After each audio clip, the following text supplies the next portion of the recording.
Excellence. My name is Kakoza Mwiza Charles, commonly known as KNC. I work for TV and Radio 1.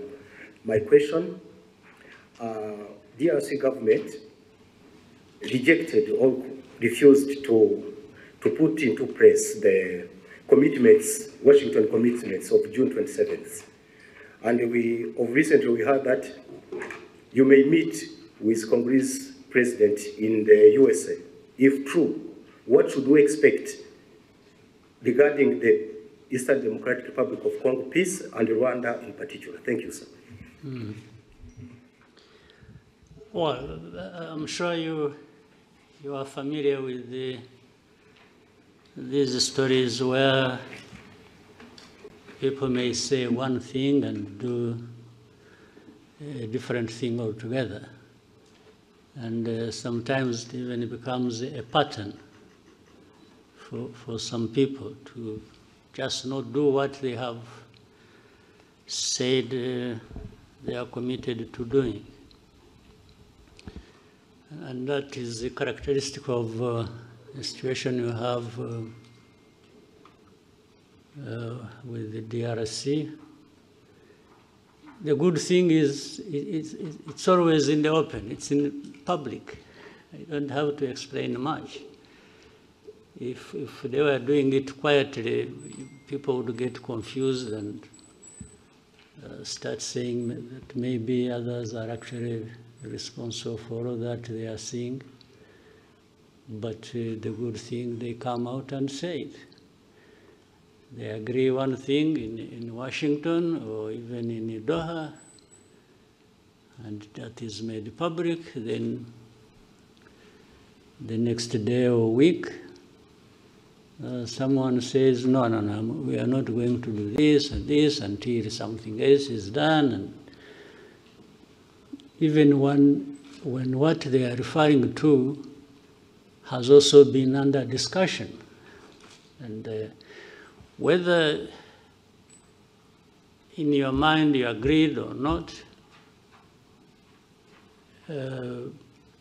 what has come out of you, if it's on record, you definitely have a problem explaining why you would agree one thing in the room, and then when you are out in speaking to the media or to whoever, you say a completely different thing, or even renege on what you actually said you are going to do. So that is one part of it. But somehow we've been limping through this all the way. Some things done, others not, others half.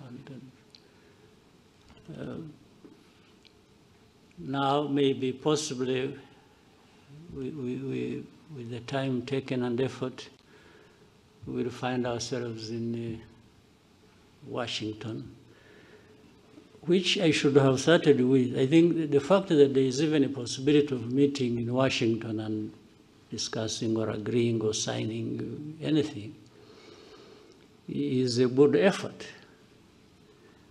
For all the years before, we haven't had anything like that. We have had people come visit us, visit Rwanda and Congo, and rush to the UN and the Security Council and make decisions and make announcements and pass resolutions. That's why in the first years we spent a lot of time on that without really having anything tangible in place. I think this process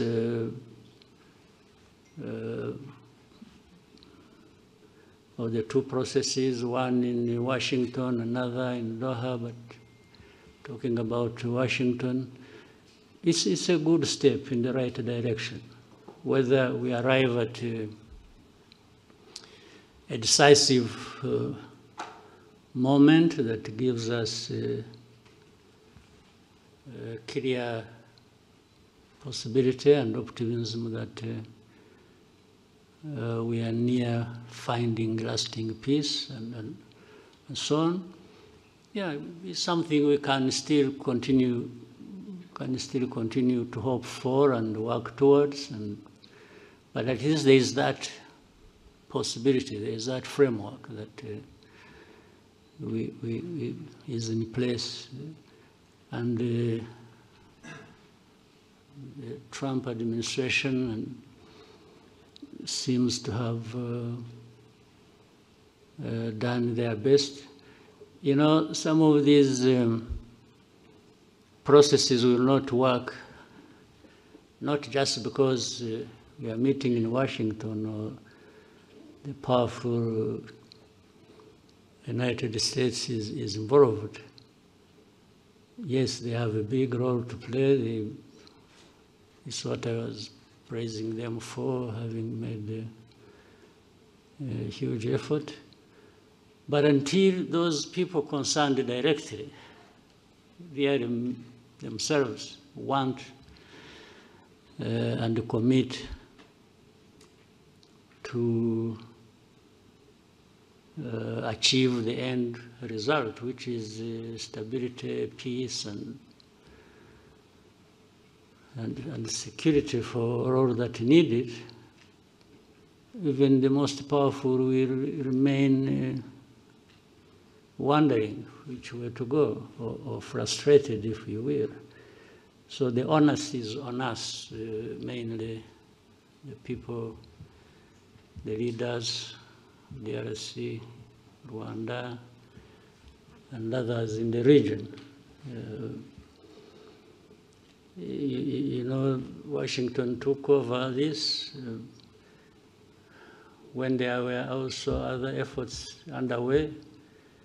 I'm sure maybe one of you will be asking, or you yourself had it on mind but didn't raise it. You would be asking, what is the East African SADC process? Because they were there, or the AU, or whatever. That speaks volumes. And the reality is the knot is tied in one place. These problems are happening in Congo, but it seems the leaders don't care or don't know, or they have refused to take responsibility. They just keep daydreaming and talking about all kinds of things, and whenever they've gone all places, the only thing they know how is to keep asking sanctions, sanctions for Rwanda, sanctions for Rwanda. Okay, but if you sanction Rwanda, how does it solve your problem? How does it solve your mismanagement of your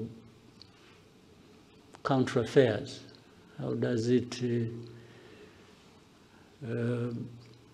give citizenship rights to the people who have been complaining for decades and have had to take arms and fight you?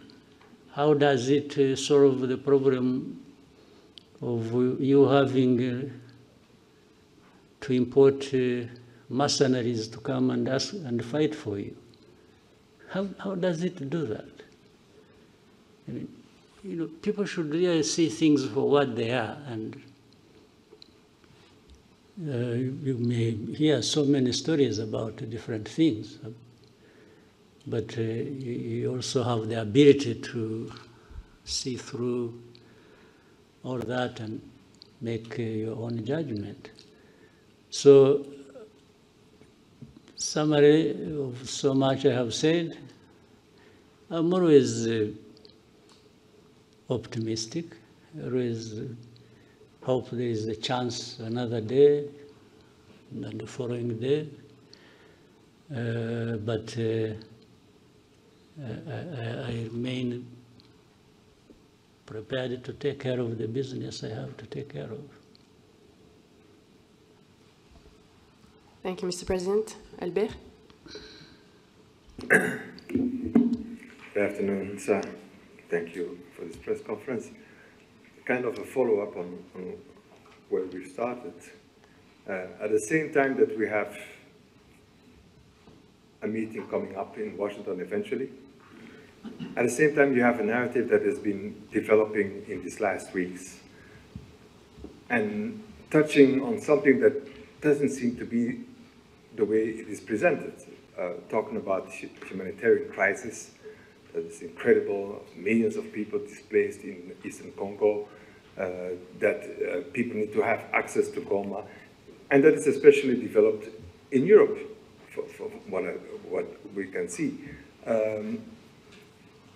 So sometimes also it reminds me of 10 years ago, or in 2012, 2013, what is this thing about Goma? Because as soon as M23 took in 2012 Goma, the whole world went cuckoo. And now again, everybody wants to have access to Goma. So what is there? Because it's at our doors. At the same time, I believe that after 25 years, to have MONUSCO there, which was also part of the forces that, beginning of this year, were shooting at Rwanda. I mean, for Rwanda, this becomes something that maybe needs to be taken up. Like, how long can a force like that still stay there? And especially that they've been part of the belligerents attacking Rwanda. Mm-hmm. So what is this thing about Goma that nobody knows?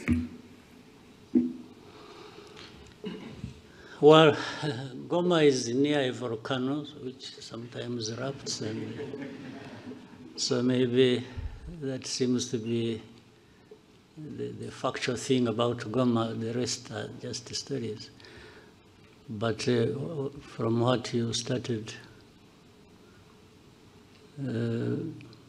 saying,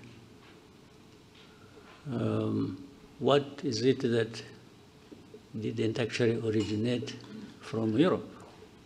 You asked something about Europe, and you are saying the stories about Goma and so on are originating from Europe. But what is it that didn't originate from Europe about this story or about this problem? If you look at the whole history and the old history, but even the recent history, you have had Europe always in the mix of things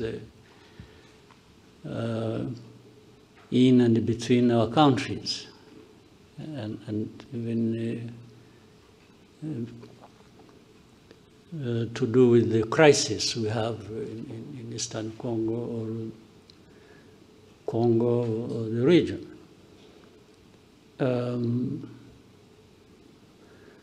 For about Goma, I don't fully understand. And talking about humanitarian crisis, yes, there is suffering, there is no question about it. But actually, it seems there was more suffering before the crisis, or at the beginning of it. As of today, I think the suffering is still there, but maybe less than. But to talk about humanitarian crisis so much is to find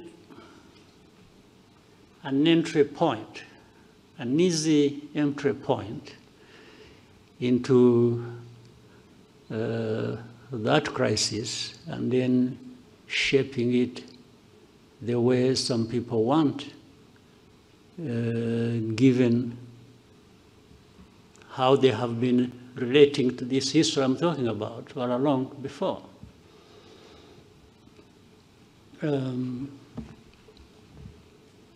You cannot talk about just crisis or humanitarian crisis without highlighting the root cause of that.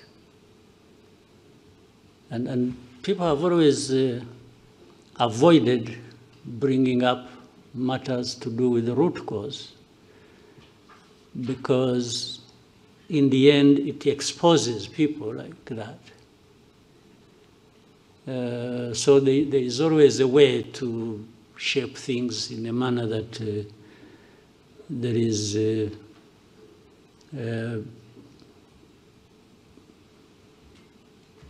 effort to protect themselves, the people I'm talking about.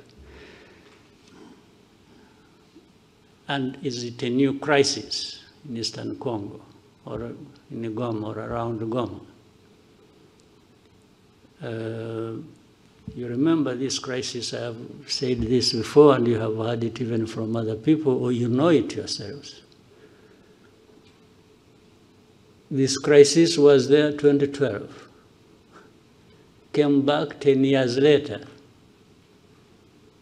Why can't people try to understand? What is it? How can you have a problem 2012, and 10 years later, you have a repeat of the same problem? It means, but yet, for those 10 years, we had this international presence. And many years before that, supposedly to address these problems. So much money spent, so many people involved, people losing their lives in big numbers, refugees, people displaced, and but life goes on like that until we are visited by the same problem, and then we start running around like this is a new thing. I mean, the amount of hypocrisy and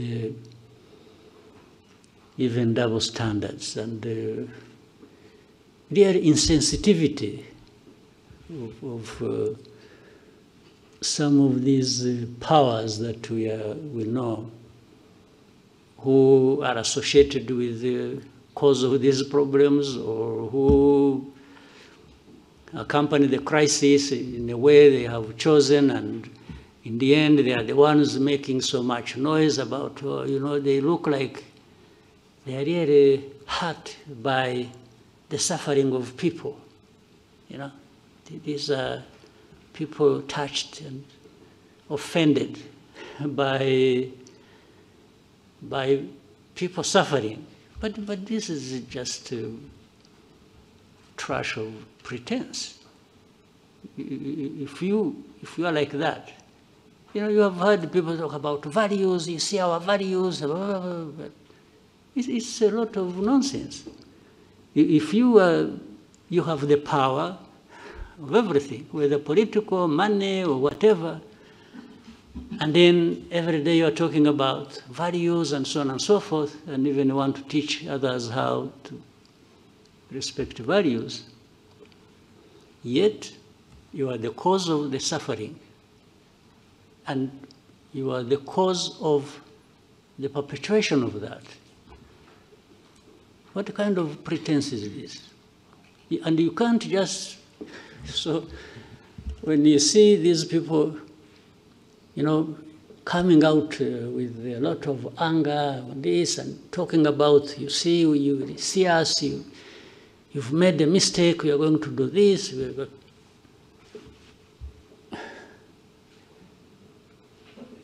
In the end, all they are doing is adding more suffering to the suffering that is already there. It's not actually addressing any problem. So Goma, but if anyone wants Goma, that's fine. For whatever reason, whether it is ritual or,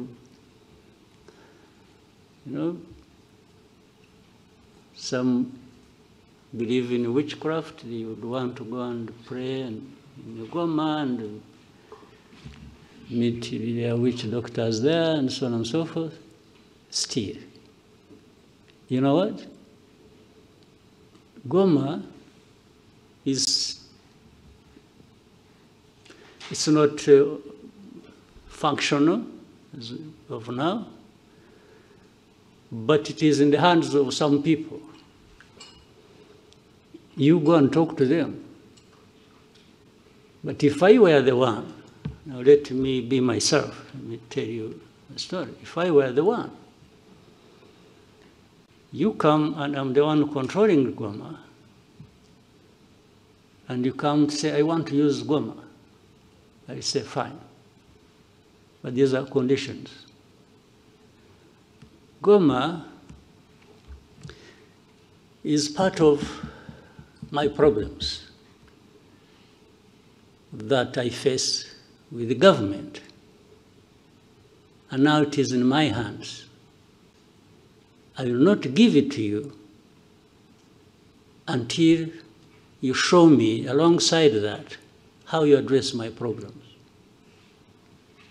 Well, I may sound speaking for these guys, but I'm just reasoning. If I were the one, you want Goma, you want Kavumu, or Bukavu, or you want the whole of Eastern Congo back, fine. I have no problem with that. It will only come with you addressing my problems. Yeah, you understand? In my long history, in my judgment, that is what I learned over so many years of fighting for my rights and for, you know, people have, they sacrifice, they do what, but unless they have no reason they are sacrificing, that's a different issue. But if they are, everything should be put together. You want this, I'll give it to you. I have no problem. But we came to this point because of this reason. So if you don't address that reason, how do you just expect to cause problems? And then you come and say, you know, and this I'm saying because, again, for me, what you see is what you get. We used to tell the Congolese from the beginning, when, you know, we would be in the discussion and it's like you see leaders behaving like, it's like, you know, you must do this, you must do that, and they are the cause of problems. So I used to tell the leaders of Congo that asking, or in order for us to have security in our country and have peace, and that we have fought for so many years in the past, you know, it's a must. We must give each other peace. I can't ask anybody for peace as a favor they are doing to me. No. For us to have peace, I beg you, and you have to do me a favor to give me my peace. That's a different world I don't live in myself. I cannot ask anybody to do me a favor to have Rwanda secure or to have my right. Well, initially maybe I can ask you to do a favor, tactically, I can say, please, I beg you, I can even kneel down if you want. But if you don't give me my right, then it means a fight. We will fight, no question about it. So there is no way where I'm concerned. You can do me a favor for my right. Who are you after all? Who are you to have everything, including my own right, that you can control? How? Who are you? What gives you that right or power to be able to do that? So I've given you more than you really wanted, but Goma is part of the problems we have in Eastern Congo. And yes, Goma should go back to its operations as an airport. But what is it that stopped it being so in the first place? So you must address that. You want to address humanitarian crisis. I agree. There must be a way of doing it, taking on board the fact that there is what is causing the humanitarian crisis, and that must be addressed. Right? So, anything else about Goma? Well, somehow there is also another side of the whole story that has been kept repeated, especially now it's still alive in Europe. It's about the looting of minerals and all of that. I mean... Again, that is nonsense. Exactly. They looted minerals better than anybody, worse than anybody I know of in history. So would you even listen to that? Minerals? Minerals, they sell minerals in, what is it? In Antwerp, in where is? Antwerp. Diamonds. Diamonds. But there are no Do they produce diamonds? Or they have gold, bullions they took long ago and they are adding more? Do they have a lot of gold really? Do they have gold mines? These Europeans? They take it, okay. To make their case even simpler or less than it is, they may even say, no, but the gold or the diamonds or whatever we have is brought by legitimate people, okay? Would you believe that? But that legitimate, when they are there, they are the legitimate ones. So, but this whole thing, why do you think, by the way, there is something to do with there is an MOU actually we're supposed to be having with Europe, which involves, I think, and a lot has been worked on about traceability and so on and so forth, okay?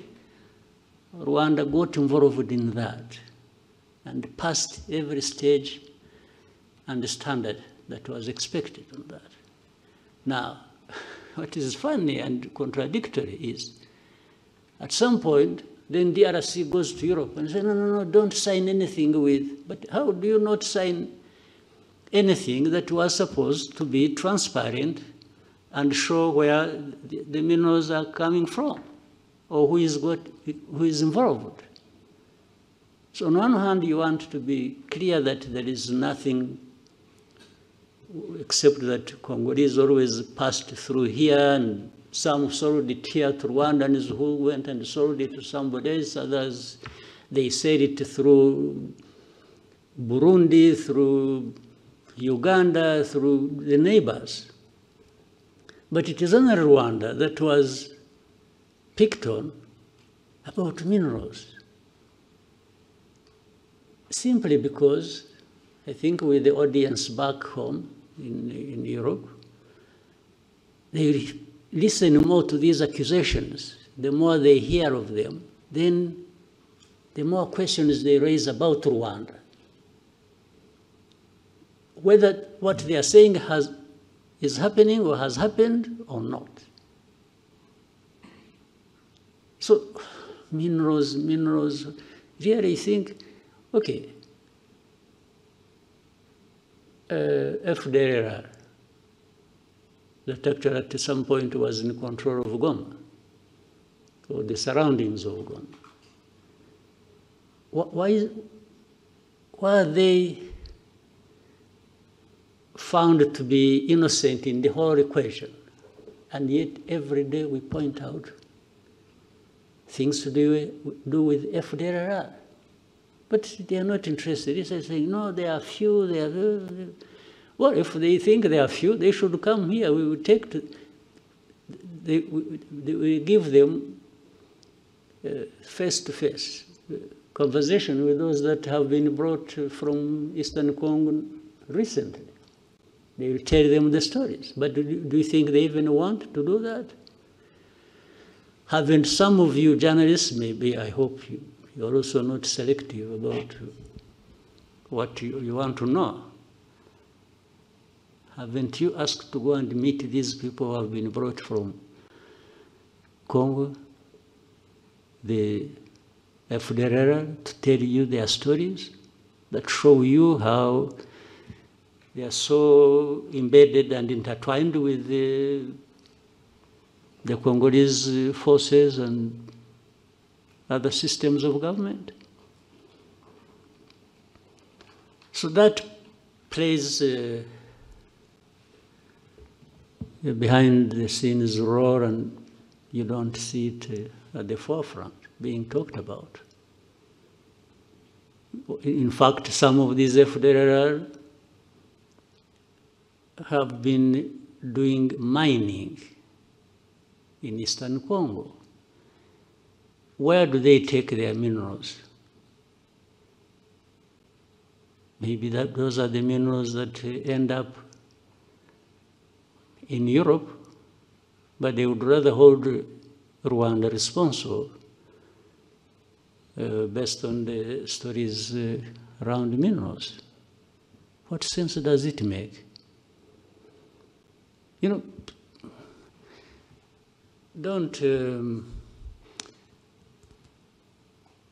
sometimes we overrate people. We overrate them in a sense. We think they are, when it has been said by Europeans or by this, then it must be true. But these are the things they get involved in. Petty things. And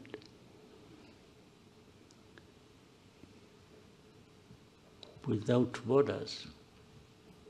Okay? Thank you, Mr. President. We have one more question about Goma from Romain Grau of Jeune Afrique. The question says, President Macron said on the sidelines of the G20 that the M23 and those who control Goma airport have not made the necessary effort to reopen it, stating that the administrative conditions have been met by the DRC. What steps need to be taken to achieve progress on the airport issue? Well, I don't know, what is being referred to as the government of DRC having met what? I don't understand. That they met what? The administrative needs. What administrative need? To the best of, I don't know what, first of all, the meaning of what he had said. For example, are you aware that the airspace in Eastern Congo is actually closed? You can't overfly. You have people flying from wherever, whether South Africa or going there. Planes don't overfly Eastern Congo because DRC government closed the airspace. Now you want to open an airport in a closed airspace, and you say somebody has met the standards, administrative standards. I don't understand the meaning of it. Second, those M23 and others who control what? Who control them? You mean M23 who control, or M23 and others? And those who control. Ah, okay.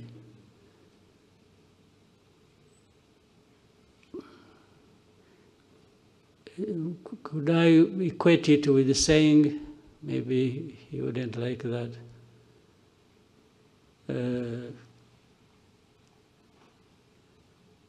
government of DRC, the FARDC, and FDRR. FDRR actually has a big control in that area. They are being fought every day by the M23, even before those who control the airport come in. So would President Macron wish to say something about FDRR? I don't think so. You know the reason?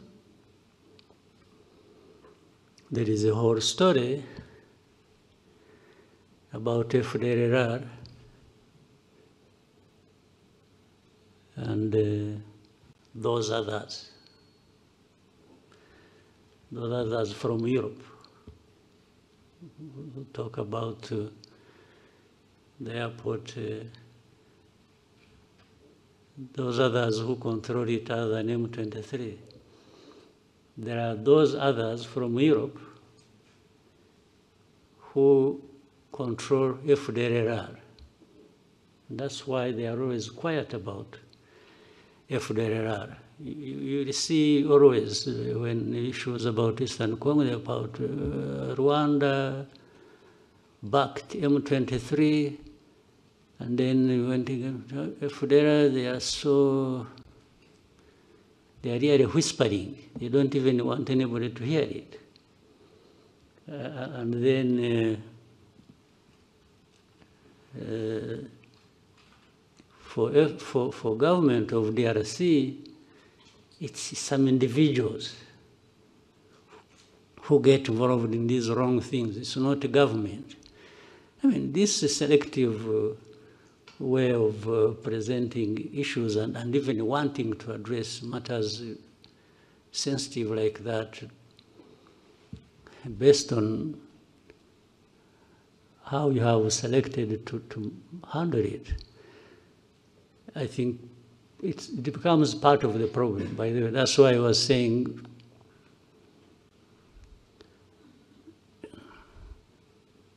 those others, other than those who control the airport, but from Europe,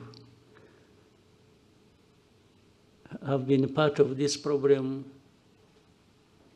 as of origin of 31 years ago tragedy we had here. We've been associated with that.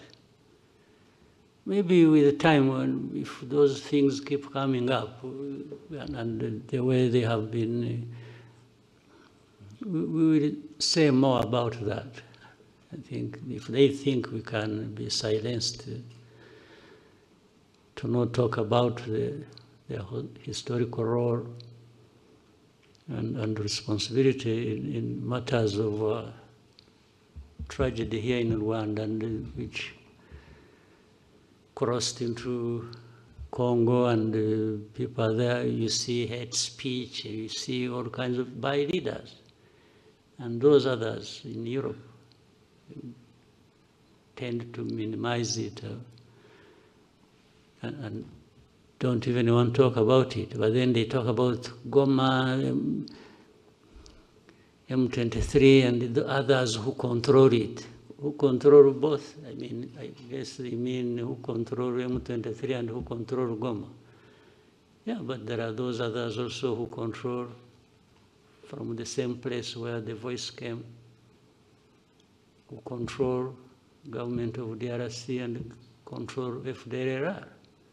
And that's why FDLR, people keep quiet about it. But, well, if they want us to roll back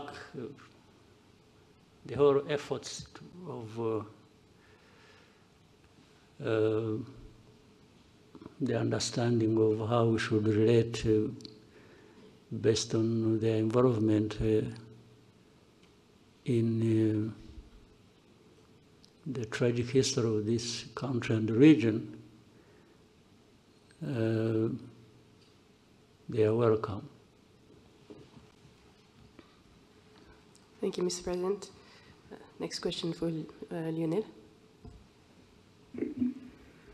Thank you, Mr. President. My name is Lionel Ditelier from Pan-African Review. My question will be about Africa's security in more broader terms. At the recent Land Forces Commander held in Kigali, you noted that Africa still faces the world's the most active conflicts, and that the response is constrained by external bureaucracy and decisions made afar, even when speed and autonomy are needed. At the same time, Rwanda's interventions in Mozambique and Central Africa show us what African-led solution can achieve when partners trust each other and act decisively. So in light of these contrasting realities, what do you think are the reforms required for Africa to be able to strengthen its capacity to respond on its own terms? And how do you see Rwanda's interventions or partnership shape that future? Yeah, it's an important question, but very difficult. Again,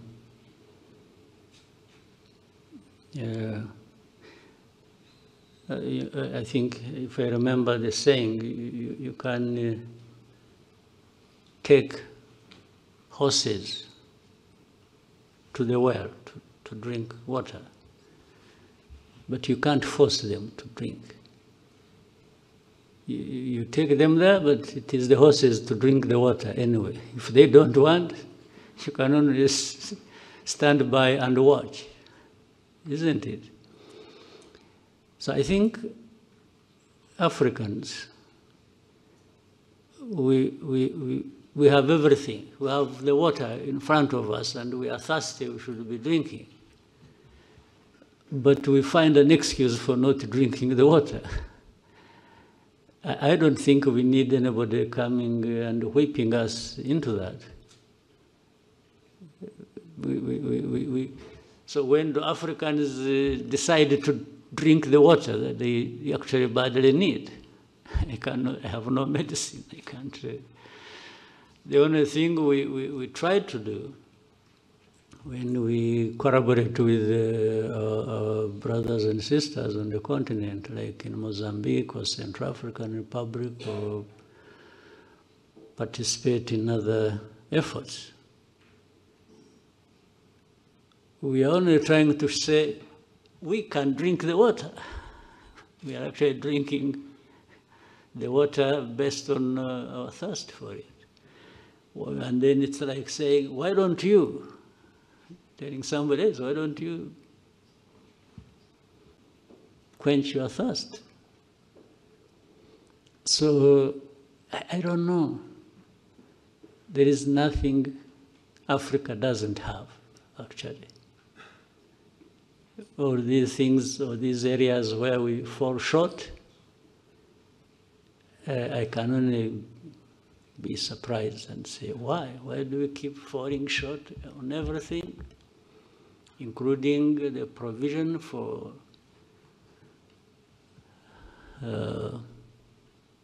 security for our people? when we have the people, we have the resources, we have the knowledge, we have, what is it that Africa doesn't have? Tell me. We have good weather, maybe that's what spoils you. We have, what don't we have? Numbers, we have 1.4 billion people on our continent. So what do we want? No? What else do we want? Or what do we lack? So that is, this is it's a pathetic situation. Yeah. I don't think I have helped you to understand what you can do, but not for lack of trying. Yeah. Thank you, Mr. President. We take one question and then go to break from Anangwe. Thank you, Mr. President. Eugene. Maybe why don't we continue a little bit, then maybe another 15 minutes and then take a break. Eugene Anangwe, we're CEO, founder, East Africa Media Group, and the Africa Leadership and Dialogue Institute. Mr. President, my question is on leadership. And I listened to you keenly at the recent Unity Club forum, where you challenged Rwandan leaders to reflect on what's holding Africa back. And I remember you talking about feeling that this is linked to leaders who pursue individual gains. For the close to 20 years I've been in Rwanda, I reflected on this, especially listening to people who have been serving in different quarters. And when someone tells them, "Nukomeza gucho, urisanga kuri yellow paper," and they say, "Reka, reka, reka, reka, reka." And the reka, reka, reka is not because they don't want to serve, but because of the pressure to deliver. And that leaders in this amazing country go through. The pressure to deliver without apology. Exactly, yeah. Yes. And this brings me to the question of your style of achieving this culture. I know of countries where people will kill each other to get those positions of leadership. But here, not everybody can take that pressure to deliver without apology. So if you were to deliver a lecture at President Kagame's School of Leadership, what would those three things be that you'd say about this subject of servant leadership that happens in this country? And then the East African community, the momentum seems to have died out. Checking on ground, people feel like it's not the same pressure, the same momentum that was there. I know in this room, half of the people might not know who's the current chair of the ESC Heads of State Summit. It's not like long ago where there was a lot of hype around this. Something must have happened, Mr. President. I don't know if you also feel the same. What is that might have happened? And what do we need to do to be able to bring back that momentum that we had about this fastest growing regional economic bloc? Thank you. Well, to start with the last, I think you hire different people. You hire different leaders and see if they can. But leadership is a broad subject and always discussed in every corner and part of the world. It doesn't mean one thing. Many people have different definitions or interpretations of what should happen. I'll give you my take. It's so simple. First, leadership isn't about just serving yourself and being proud that you've done something for yourself, except you can do that only if you are delivering something. Because if you are leading people and you are delivering and you see the benefits reflected in the lives of those people, then you can have personal satisfaction and pride. So this is different from what I started by saying, if you lead and you're so much involved in what you can do to benefit yourself, that's the opposite. I can only serve to benefit myself by being satisfied that my role as a leader is benefiting those I lead. Well, but that then becomes the theory, the broader theory or philosophy of leadership. But we also know that, more importantly, there is the practice of it, the real tangible results you can see and hear from people. That makes the biggest difference. So with that understanding, which I think many people have, the rest becomes a choice of how you are going to live your life and the purpose of any service or leadership role you may be playing.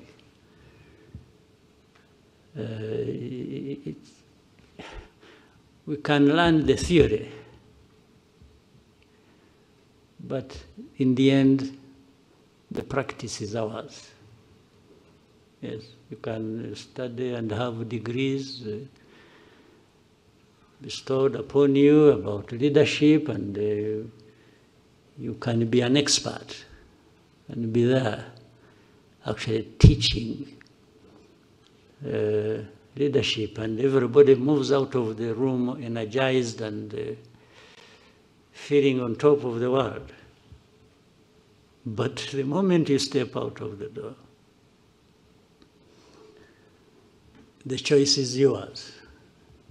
How you use that energy to fulfill the obligations that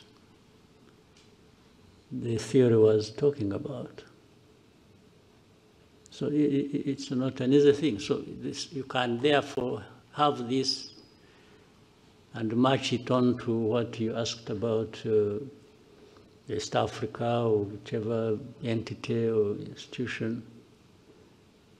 We have to keep trying, we have to keep challenging one another on the basis at least of this theory, and then tying it with the practice and say, but we are saying these right things in this institution, but the practice seems to be coming out differently. So you have to agree that's how issues of accountability come in, because people they understand the theory but have failed on the practice, and they are causing damage to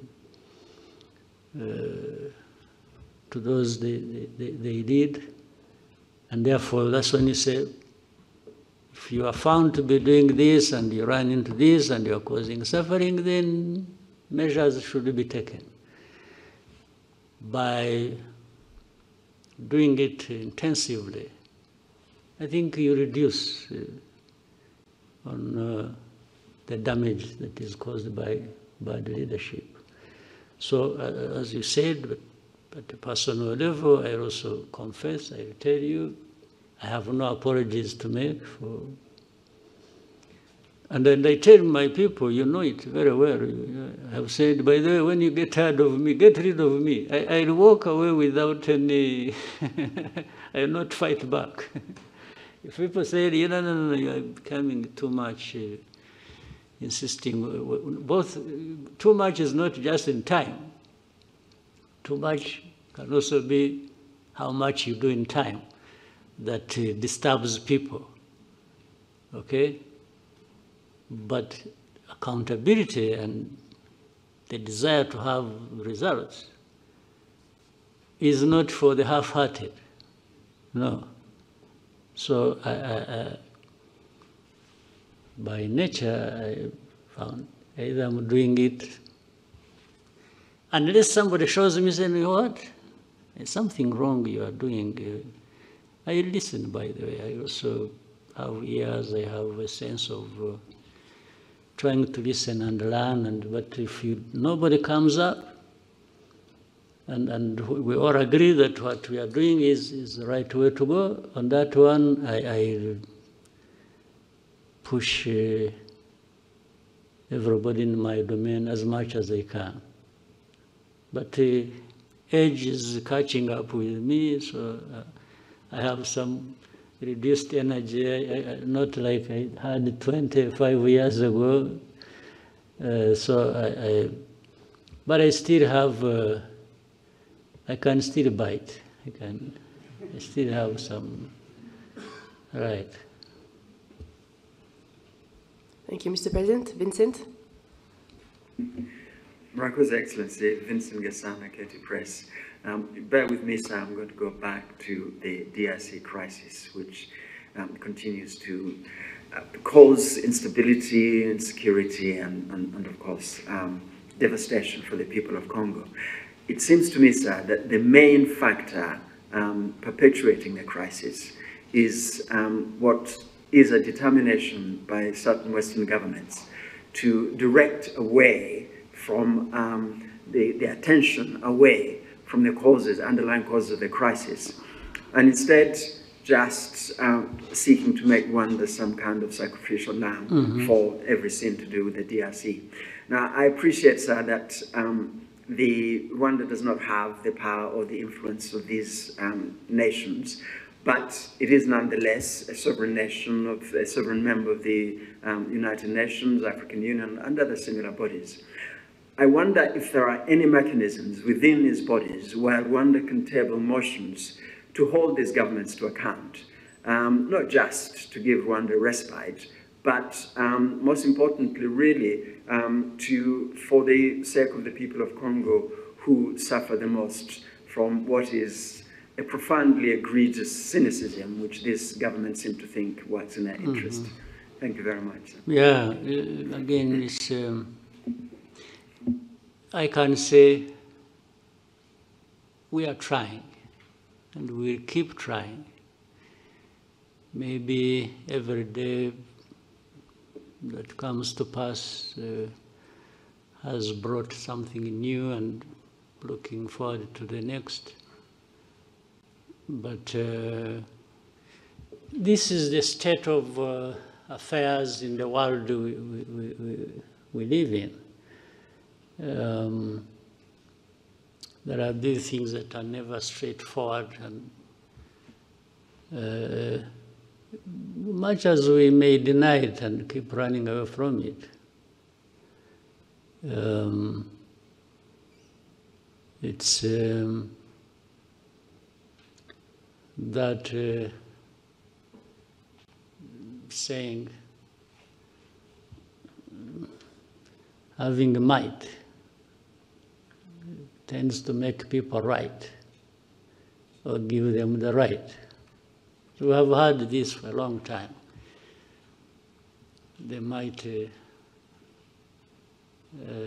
tend to think they are right, and they don't care, even when they realize that what they are involved in is wrong. But as long as it benefits them one way or the other, they will take that direction. They don't care about you, and especially when it comes to we Africans who are even ready to accept it.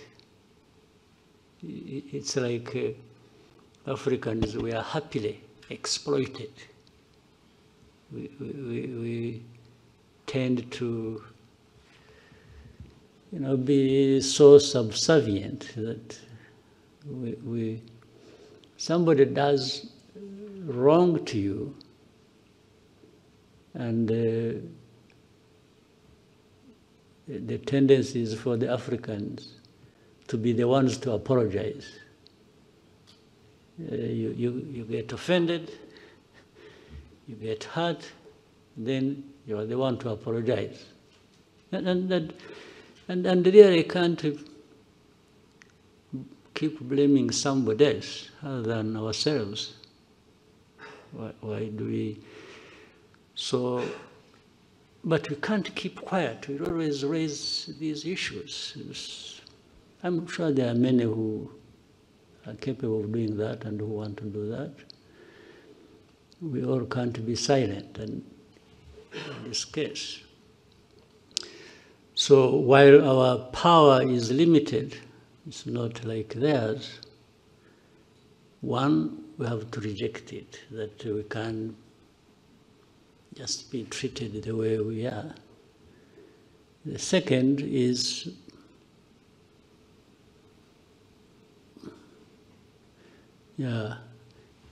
we even have some way of fighting back.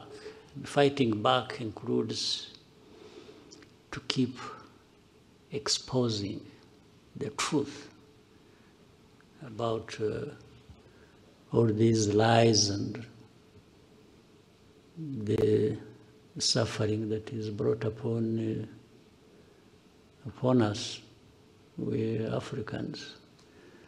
Of course, that requires you have to have people who are like that, but then above all, you have to have a coordinated effort.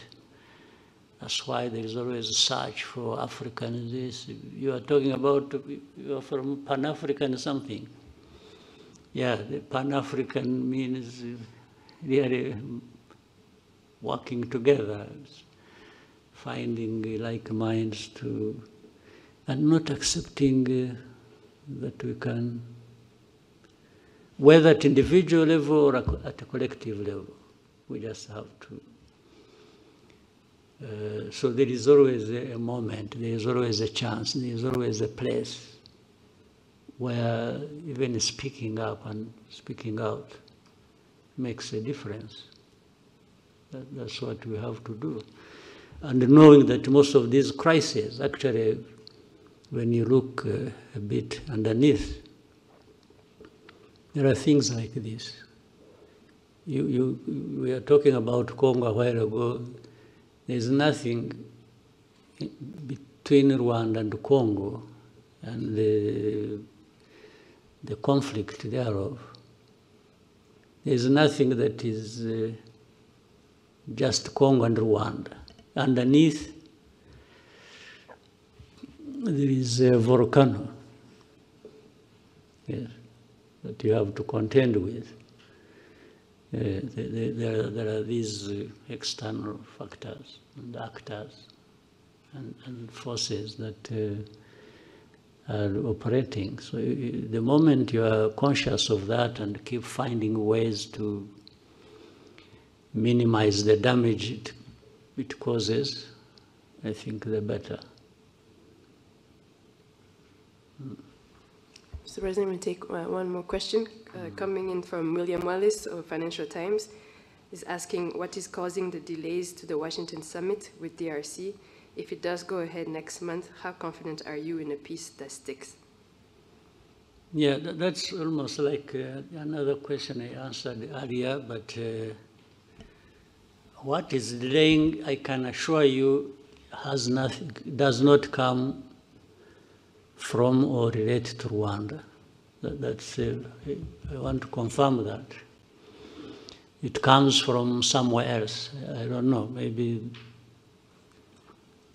the one who asked the question can keep trying to investigate, but nothing originates from Rwanda. But the question I answered earlier is, I mean, people, we have had so many meetings, our delegations have met in Washington, and there is also, I keep bringing back Doha, there is Doha, but they discuss, they are near agreeing something, or sometimes they agree something, and then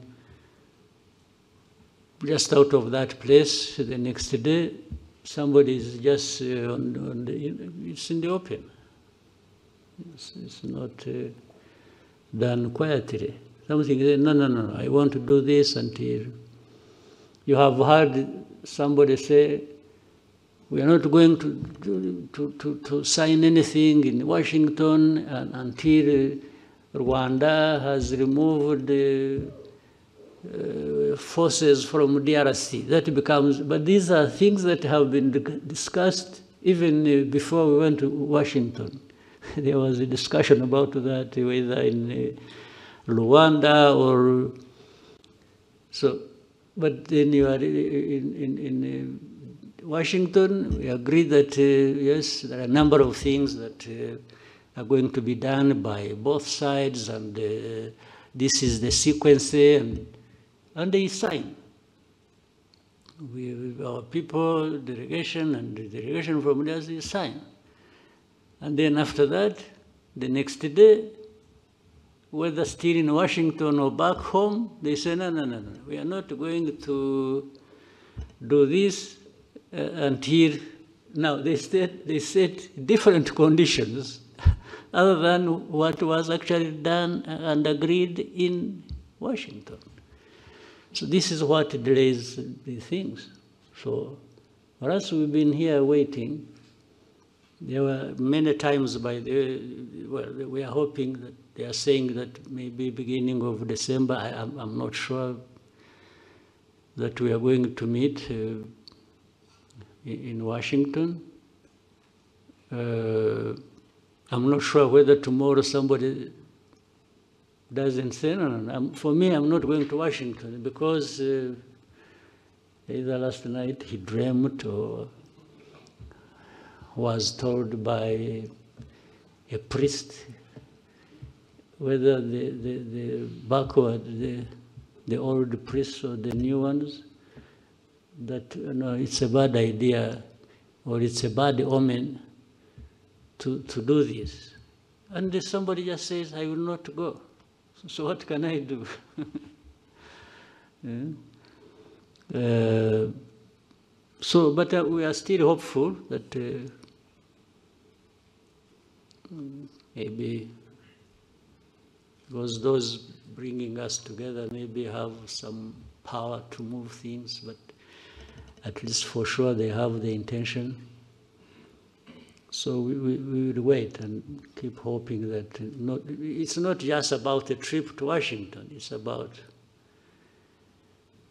making steps towards finding an agreement that can help us start a process that will bring peace to our region and to our countries.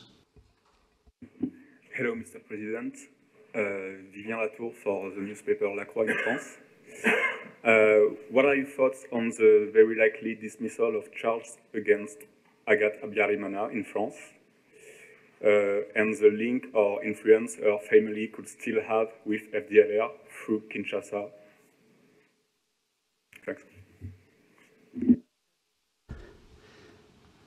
These are some of the things I was saying, how the history, the facts thereof, sometimes they keep playing out back and forth and even leading to minimizing the identity and the effects and the real bad image of FDLR. And we see it playing out in different places and ways. Yeah, in the recent time, years, months, we are aware the son, one of the sons of the son of Habyarimana, and some of the people who ran away from here, by the way, who live in Europe, United States, and have been active on this agenda of FDLR, and they've been recruited, they are financed, they've been forming different things under the tutelage of the president of DRC, personally, not even we follow, we see the visits, the many visits they pay to DRC government in Kinshasa, and we follow their activities they are enabled to get involved in. There are even those who used to be the officials of government who ran away like 20 years ago, again because of association with FDLR or other activities to undermine the integrity and fail the government so that it doesn't move forward. So you can link these things. You see the FDLR being covered up by some authorities in Europe and elsewhere, then the family of Habyarimana and individuals who were active in what happened in the tragedy, like his wife, and they are in courts of law, the cases are treated the way those powers decide. And then those activities leading up to, and then in the end you have people saying, you know, if there are, how many people are they? You know, really it's like, for us who complain about, when we are complaining about FDLR, these genociders, actually it is not even complaining about them in isolation. They are strengthened, they are made effective by the association they have with, for example, the government in Kinshasa or some authorities in Europe, or who allow this to, and then in the end who openly play down this. So you can put all that together and form a picture of how manipulations and wrong things have been going on around this problem of FDLR, but also how that relates to what is happening in Eastern Congo, or in Congo, and the noises that are made after that. Then you see resolutions that the UN sort of not bothered about FDLR, and not even bothered by those who support them, and trying to distance and make them innocent, those who support them. So it is in that form that we see even that case, how it has evolved. It has something to do with all that. Next question from Theodore.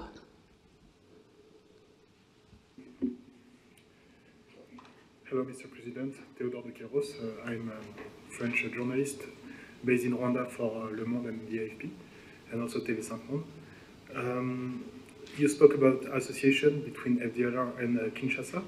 Could you share us more information about the association? Do you have any clue of that? But also, can you help us to assess the FDLR threat in Eastern Congo in terms of number and firepower?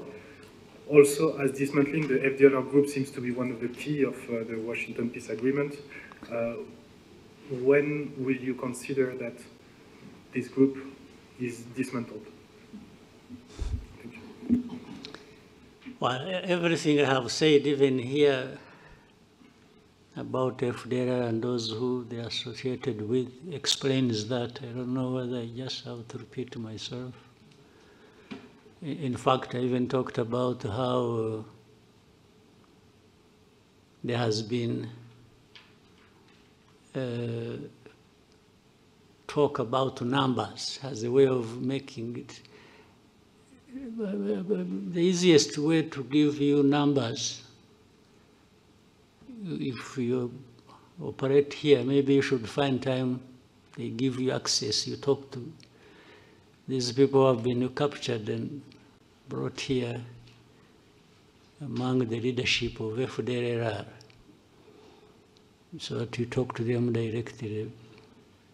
They will give you. But again, the issue of numbers. By the way, I have seen that, for example,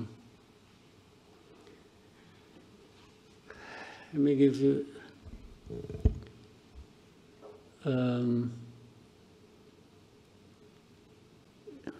you know, in Congo, there are different forces. Let's say there are forces of Burundi, big numbers actually. Last time, since we talked about Goma, that even before, just before Goma fell, Burundi had in Congo over 10,000 troops on the ground.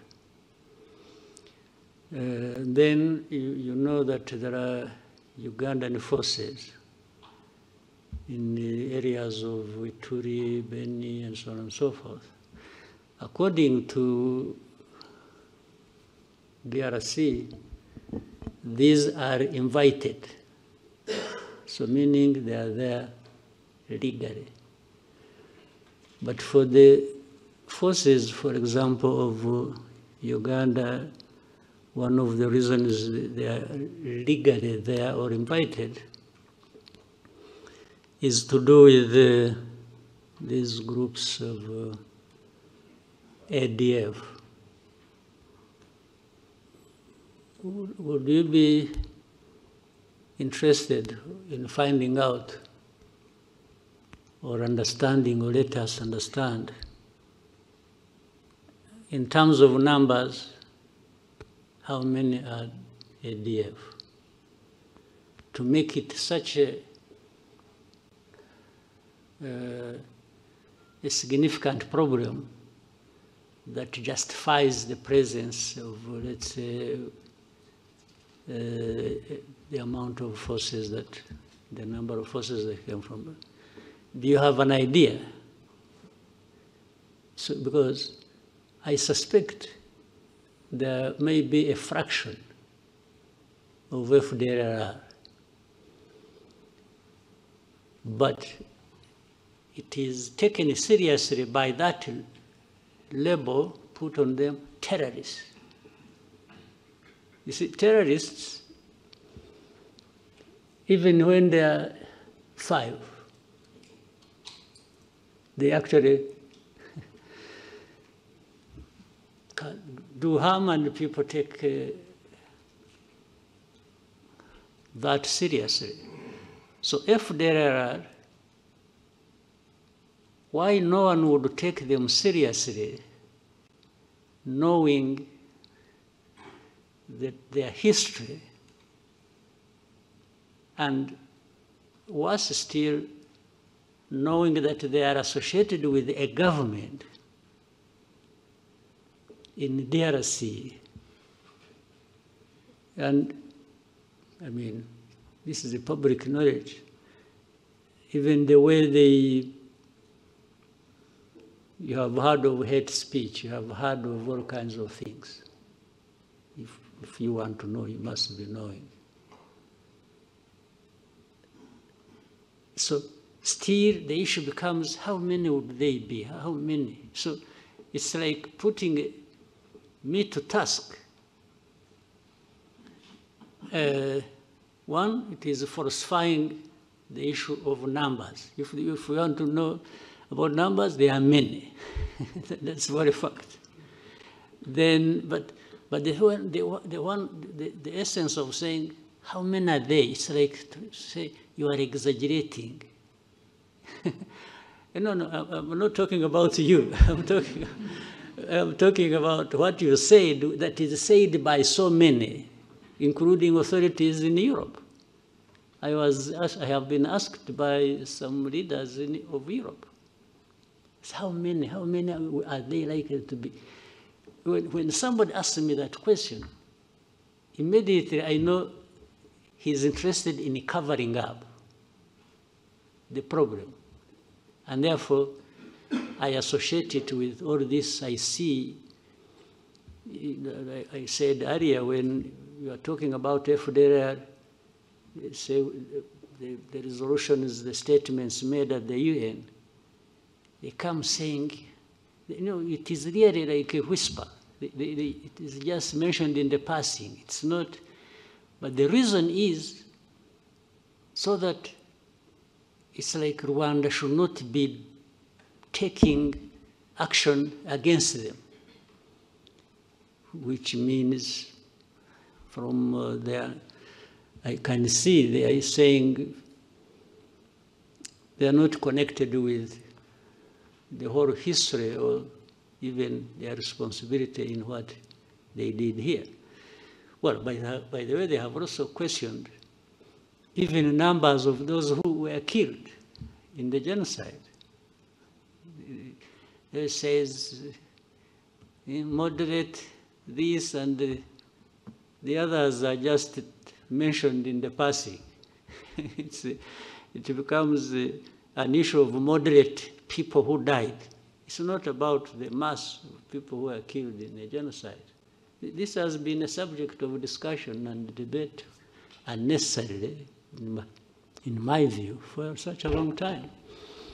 So, again, the connection with between FDR and the Kinshasa government, my friend, I'm sure you know. And as a journalist, I'm sure you investigate, you should be knowing. I don't know whether I'm being tested to show how much I know, because I'm being asked by people who know. Then we can put it another day. Next question to New Times. Thank you so much, Mr. President. My name is James Munyanez. I'm from the New Times. Mr. President, you have previously said that Africa's instability is often the result of leaders failing their people, and that coups are symptoms of deeper governance problems rather than solutions. Mr. President, with the recent developments in Guinea-Bissau, and in other places before that, like Madagascar and other areas across Africa, what do these developments reveal about the state of governance? What is that? What do these developments, like the coups that we've been seeing, reveal about governance, the state of governance on the continent, and what should African institutions, and particularly the leaders of Africa, do differently? Because, Mr. President, there's a sense increasingly among young people that maybe you have leaders that kind of protect a club of leaders across the continent that kind of protect each other. So what should leaders of Africa and what should the African institutions do differently, Mr. President? Thank you. You know, first time when I heard about the coup in Guinea-Bissau. Even now, I'm not sure really what happened. But when I heard it first, I thought somebody was carrying a coup against himself. That was my first reaction. It didn't appear to me like there was a real coup taking place. Even now, I need some time to confirm. But let me assume it happened, or that in Madagascar happened. For sure it happened, because I think somebody's on the run and there's another one sitting there. To begin with, it means I'm vindicated in what I said that you referred to. And maybe we'll have more coups. And so be it. That is my approach to that question. If there are going to be more coups anywhere around the continent, so be it. Because I also believe true, where coups are taking place, there must be something wrong that has been happening, even all along. You can assume, you can read stories, you can see and appreciate and like something, but once there is a coup, maybe 90% plus, it means in that place there has been a problem. People have been not talking about or covering up or something. Now, I don't know whether you want again my opinion, which I have.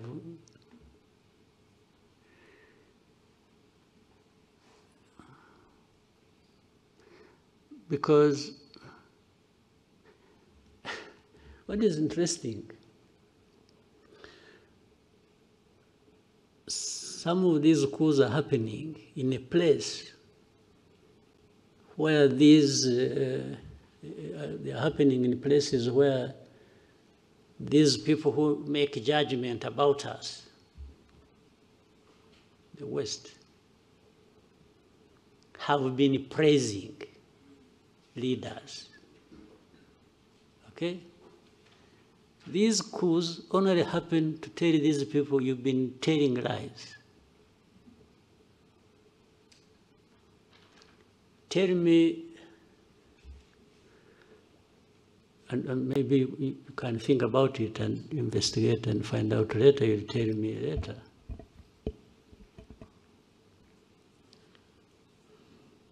If this coup is not a coup against, let's say in Guinea-Bissau,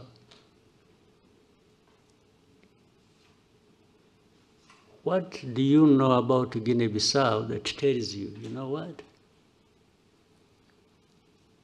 Such a coup should not have happened. What is it? Because, or even go to Madagascar and tell me, you know, the way I know Madagascar, the way I've seen, why should the coup have happened? When we ask ourselves the questions in that form, we might then get to understand whether there are underlying problems or there haven't been, somebody just out of madness acted and overthrew a government. So the young people you talked about, you call them Gen Z? Well, why did you go to Z before you went to Again zero? I mean, the last resort, maybe. Is that what it means? I'm just guessing. Still, there are an expression that something is amiss. It may not even mean that they are always right. You see? But I would rather than, for those of us who are still around and don't want to be overthrown, we may need to find a way of making these young people responsible also, so that they feel they are part of, and therefore no need to overthrow. You see what I mean? Because there are so many, they can't all also be operating recklessly, collectively. Maybe some young, some hot heads among them can mobilize others, but still to move the whole mass to do something. So before they do that, it's our responsibility maybe to do something so that they have no need to do that. Because where does it end up anyway? I haven't heard, except in a very distant place, but also differently. I haven't had any of these ones go through that process and becomes the leader. So they always end somehow, maybe for another year, for another term, okay? There is a way to do things and to have a conversation in a manner that they become part of. And they become part of, if a country, because countries have problems, mine has problems.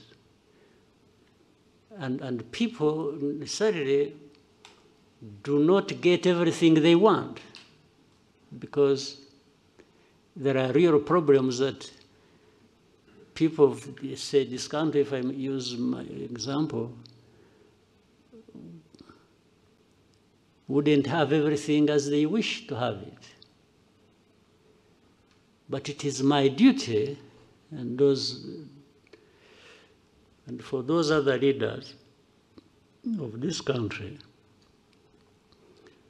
to be out there transparently explaining to people why there are these problems, and show the effort you are making, and also that it involves them to try and deal with this problem. If somebody has a problem they understand, they won't be violent. They'll even be more sympathetic. They'll be a bit sympathetic because they know somebody, let's say you may say you want a road there. People may say, I want to see a road 100 kilometers from here to there, tarmac road. But if I go to them, I say, you know what? I'm really trying to put this road because I also think it should be there. But the resources we have, the envelope, so small that we have to split it in so many things, hospitals, schools, this and that. So I'm still falling short of the budget to take care of these roads. So please bear with me. And then I will also tell them, you see, in our tax revenues, we are trying to get money from, but you're also not paying up. You are dodging taxes, you are doing this. So please, if you have, I'll make sure that your money, yeah, we'll find a way to making this road. Or, you see, they were used to having these powerful people, the donors, giving money, and I'll tell them, you know what? They no longer give the money. You were used, you were spoiled that these people would provide money, but they are no longer showing up. Maybe they all have their own roads to build too, and the money is falling short. So, and say, but bear with me, but let's be together. So if you are transparent, and they understand, they don't have that thing because it's not your problem. It's not somebody who got the money and took it in corruption or something. Why would anybody get angry with me if I have explained like that? But if they suspect, no, but you're not sure, you're not taking your this money for yourself, they will not be sympathetic. They may even tell me lies and laugh and clap and like they have listened to me, but in their hearts, they are keeping a grudge with me. Yes. So one day they will show up on the street. If it's the road, it's a hospital, it's this, it's that, and then later on they get news about this man who is not, he's building a castle in Paris or in Brussels or in New York. They will come for your throat. Yes, they will, it becomes only a matter of time. They'll come for, they'll come at you and you'll face it. So, but for the coups, for me, I summarize what I've said before. In a way, maybe there are good coups and bad coups. There might be a coup by somebody who got high-handed and high anyway, just not 100, but high, and became reckless and thought because he has a gun he will go and take power. That's a bad coup. But if somebody, a group of people say, no, enough is enough. These guys have been telling us lies. They've been doing this. They're enriching themselves. They are cheating us. We can't have it anymore. It's stinking. And they go for whatever form they do it.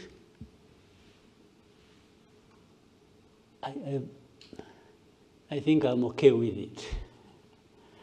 I know it'll be misunderstood, but I'm happy to taking the risk. I'm okay with that.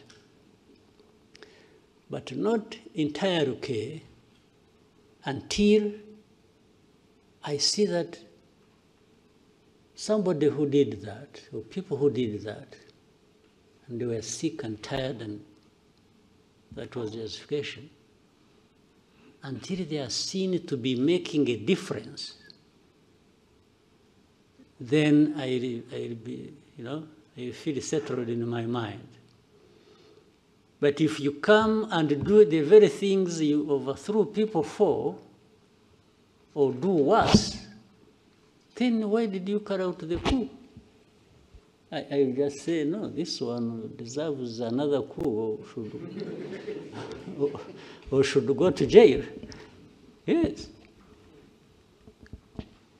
Now, here is another variable, 100%. But in doing that, you want your own children or those from them,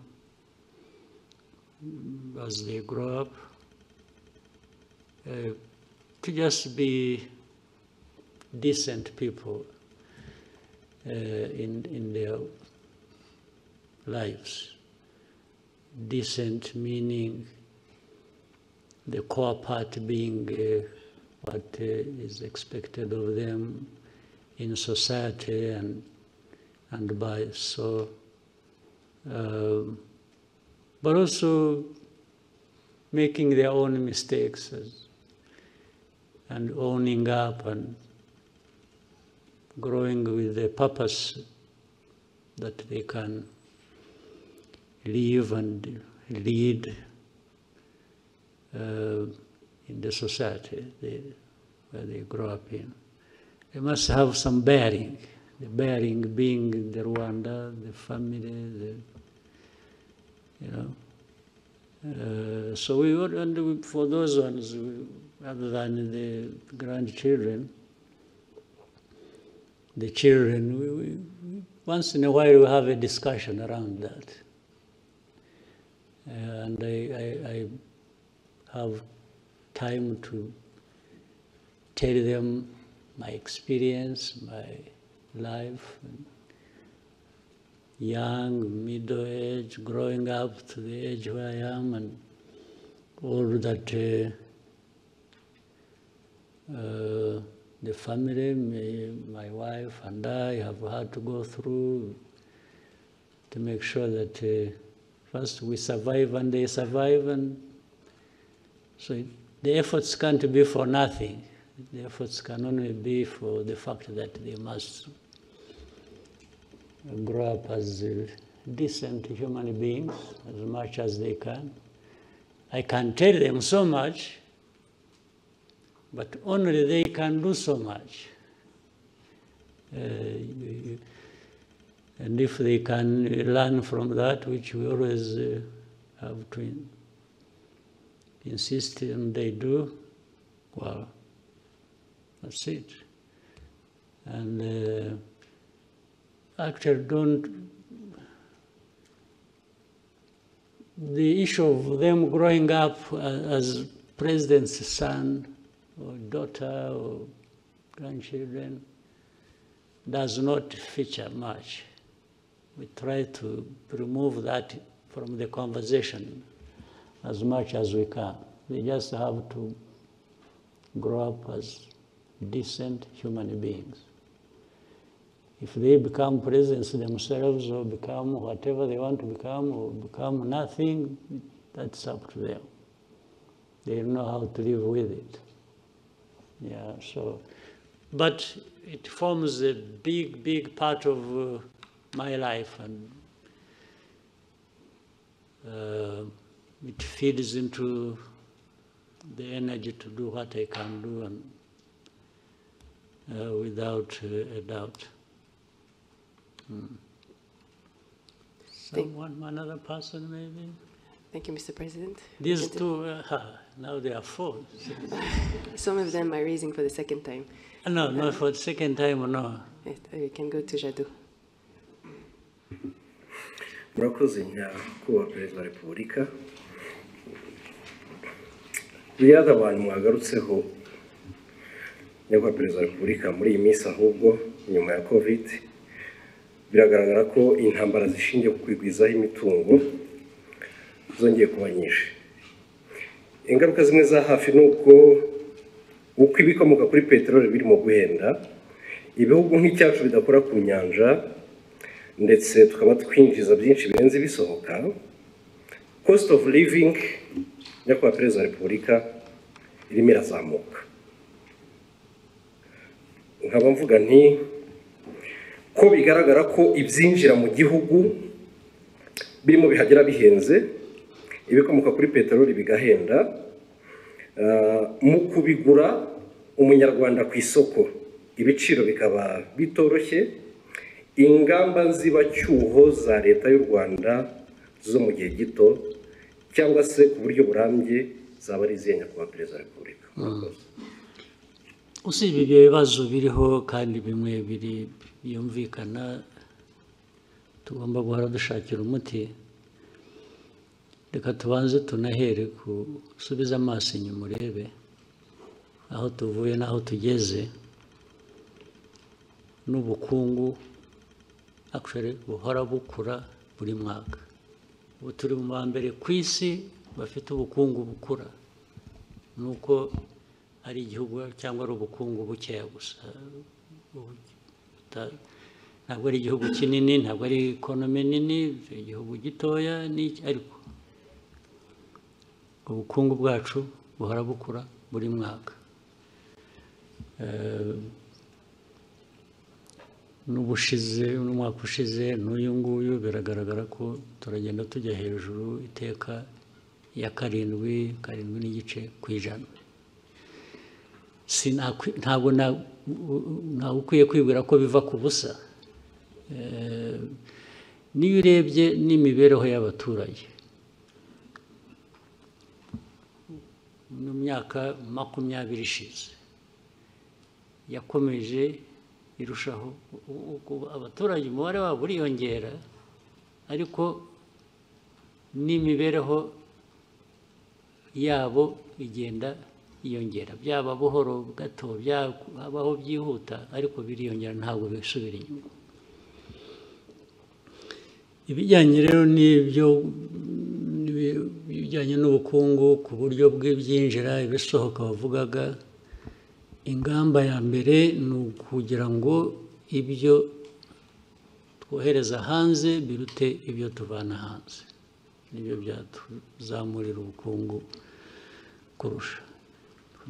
Tugatubura agaciro, tugatubura n'ubwinshi bw'ubukungu.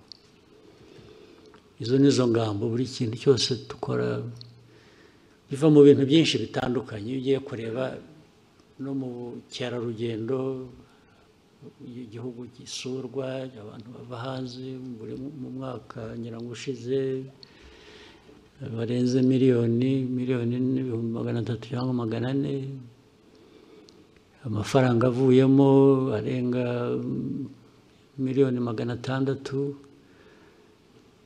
Ibi byose ni ibintu dushaka ko bikomeza gukura, ariko birakura harimo ikibazo cyo kirahari kijyanye nuko ufata ibyo ufite ubu ukabigeranya n'ibyo ukeneye ubu, usanga ikinyuranyo ari kinini nyine. Ariko niyo mpamvu abantu bagomba guhora bakora uko bishobotse ku bintu byose. Rero guteza imbere inganda, guteza imbere ubucuruzi ndetse bw'ibiva hanze bukaza bwubaka ibyo dukora mu gihugu. Hari ibintu byinshi tumaze kunyuramo byari bikwiye kuba bitwigisha uko dukwiriye kuba tubikora. Icyo navuga rero ni ugukorana, ni ugukorera hamwe, kugira ngo abaturage n'abatwumva bumve ko ingorane zo zirahari, ariko inzira irahari yo kuzivamo, kandi hari ibikorwa bigereranyije ndetse n'ahandi usanga turi mu ba mbere bagenda bagerageza gukora ibishoboka. Thank you, Mr. President. We may take one last one from Fola. I think you have to do a lot of Tombora. Thank you, Mr. President. My name is Fola from the Radio Masterclass, Lagos, Nigeria. I want to ask you a question, sir, about women. So in many African countries, women That struggle. must be easy question. I'm sure that it is. So it's about women and access to reproductive health. I have been in Rwanda for 3 years now, and I have seen from personal experience that Rwanda has actually made significant progress in expanding access, because I can confirm that IUDs that are costing women in some of the countries as much as $300 have been given in hospitals for free here. So my question is, what deliberate policies and investments or institutional reforms did Rwanda do for this to be possible? And what steps would you urge other African leaders to take if they want to replicate this success in making sure that women have this affordable reproductive health services for women? Thank you, sir. Well, I don't want to advise anybody for avoidance of being misunderstood. But the first thing is for people to have in their minds, one, importance of women as a big part of their society, their population, and make sure that you look at the whole population and you look at the different categories of that population, where it is the younger people, it's the women, it's men, that is the starting point. And as long as you put, in some cases you may look at the population, you say, oh, you want your population to be this, to do this, but at the same time you are just doing the ordinary thing, and in most cases you are just thinking about men, because they are the ones who are even at the top there thinking and doing things, as in some cases, due to the imbalance we have had in our politics and society. But if you think of women and their specific needs, but also build their involvement around that, you will get the rest right. Therefore, in thinking about good health for your population, you must be seeing certain things that affect different groups. As I said, children, they have different needs in society when it comes to their health. Then we can say men, but particularly women in this case. and so on and so forth, so that you go fixing. But you are here looking at them under health, but the society that you are managing and that you have to do the best for. This is where it starts from. If you don't start from here, the rest goes wrong. Yes, and so for those who would want to share anything with us, and some of the things we do, we've learned from other people as well, from different places, about different aspects. We learn very quickly from other people, and then, so that is, there's nothing so much technical about it in isolation. It is just thinking about health, thinking about your people, thinking about women, and as you think about the rest, the children and the rest, and then you go into these categories and say, what are the specific needs? So under that umbrella and the budget and so on, you break down and create resources for each aspect. That's all you do. But that's the starting point. The rest is to be practical. How do you become practical about doing it and just stop saying it or having information and knowledge about it? Thank you, Mr. President. Was there someone who really, it is, how urgent is it? I think we can start with them at the next press conference, the ones I have not asked. Who is this? Okay, let's hear from...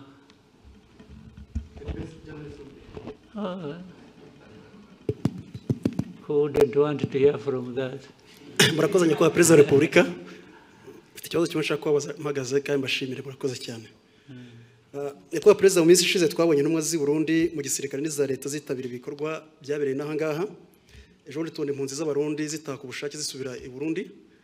Abantu bakavuga ati se haba hari umubano muri iyi minsi cyangwa se ibiganiro byabyihariye kugira ngo imipaka yongere ifungurwe yo ku butaka? Murakoze. Nta gufungura imipaka iracyameze nk'uko yari imeze, nta kirafunga. Ariko twebwe na mbere hose no gufunga kw'iyo mipaka nta uruhare u Rwanda rubifitemo ato. Abarundi nibo bahisemo gufunga imipaka, ndetse turababwira ngo aho bazashakira gufungura, twebwe ntabwo twigeze dufunga. Ndetse n'ubu hari abava i Burundi bakaza hano, hari abantu bava hano bakajya i Burundi, hari abagenda na Rwanda, sinzi niba ikijyayo, bagenda so. Ariko hagati aho muri uko gushakisha twabana dute birenze ibi, birushijeho kuba byaba byiza, abantu baravugana, twe nta na rimwe tugize dushaka guturana kugira abaturanyi tutameranye neza, ariko bijya biba biraba, n'ubu birahari, ariko muzakurikirane neza ntabwo byigeze biduturukaho na rimwe.